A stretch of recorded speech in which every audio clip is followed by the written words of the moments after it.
Joel Sherman here for 3 Up. Today is Monday. It's the first full squad workout, pretty much all around baseball, but certainly here in St. Lucie for the Mets. Steve Cohen's going to address reporters later today, but why don't we do 3 things, starting with, yesterday, number one, Francisco Lindor and Juan Soto both talked to reporters at a press briefing, sitting in kind of like the space where I am right now. Let's start with number one, that they are the guys remaining. Let's talk about what's not here. Because Francisco Lindor said he thinks this is a better team. And you know what? So do I. I know how hard it was for Met fans to see popular players walk away.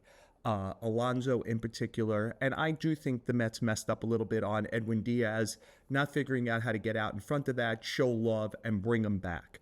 But ultimately, I think the Mets needed to change the core group. The core group had been together for a long time and had, quite frankly, not accomplished enough together.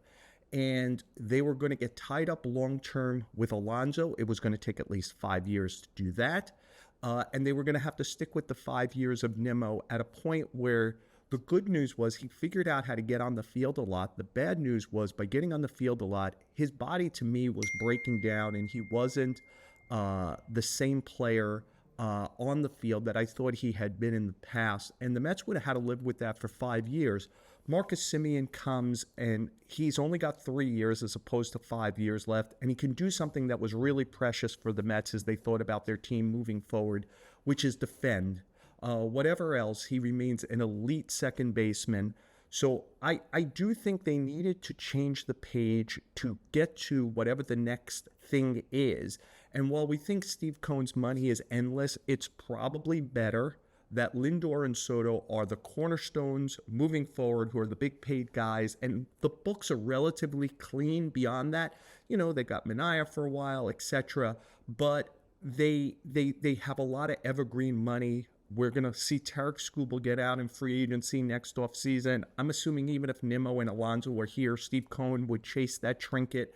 But it makes it a lot easier. And I think that, to Francisco Lindor's point, the overall group that shows up here, there's some mismatched parts, but I think the overall group is better than what it is for 2026 and for moving forward, that they're not jammed up with, as great as Alonso was here, you know, a first baseman who was going to have to DH. I think they had agreed with him that it was going to be 5 out of 7 days if he stayed. A Nimmo, a corner outfield, and you have him and Soto in the corners, that's not going to age well. So I think they needed to get out of that. Let's go to number 2, that they are building around these 2 guys. Look, Soto is one of the greatest hitters in the history of the game through age 26. Just go look at anything. I think he's like 5th or 6th all time in homers through that age category.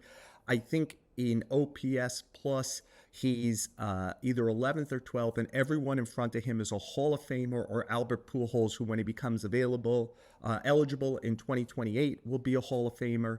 So there's that. He's a great player who dedicated himself last year, because he had a great relationship with Antoine Richardson, to become a better base runner, and ended up stealing 38 bases doing it. He says he is dedicating himself to become a better defender this year. We'll see if that happens as he switches from right field to left field. Lindor is a little trickier to begin the year. He was in a soft cast yesterday when he was talking to reporters. He had the ham 8-bone surgery. He is going to be slowed here in spring training. I assume at some point he'll be able to stand on the field and at least throw and work with Marcus Semien on pivots, etc. It is a new double play combination. The more concerning thing is hitting for power probably early in the season. And look, Lindor is now in his early 30s, 32 years old, I believe, and I thought he lost a little range-wise at shortstop last year. Things were not quite as easy for him as they had always been in the past, and it's something the Mets are, because they are into him for another 5 or 6 years, they're going to have to think about how long can he stay on shortstop. But for now, he's still well above when you do the offense and defense and base running together. This was a 30-30 player last year. he's a great player. He's on a Hall of Fame track, as obviously Soto is also. And those are the two guys the Mets are clearly building around as they move forward here, which brings us to number 3, which is their relationship. Look, a lot has been made about the clubhouse last year with the Mets. As we can see when we learn this offseason, Matt Gelb in The Athletic, for example, wrote a tremendously researched piece about how bad things were in the Phillies clubhouse with Nick Castellanos last year in particular, and that's why among the reasons Castellanos was released and then ended up signing with the Padres. No group of people can be around each other for about 230 straight days and not have problems. And when Lindor was asked about how the clubhouse was, he said, not everybody loves each other. That's not how it works, but everybody respects each other, etc. I get it. If you think about your workplace, if you bring, 26 highly competitive people, and it will end up being 50 total players by the end of the season, and a manager and coaches and support staff, like, everyone's not going to like each other, right? It's just not the way it is. You've got to find a communal space where people cooperate with each other and work together and do that well. The Mets, Carlos Mendoza used the term that it had become a corporate culture, and he thought that guys weren't helping each other enough.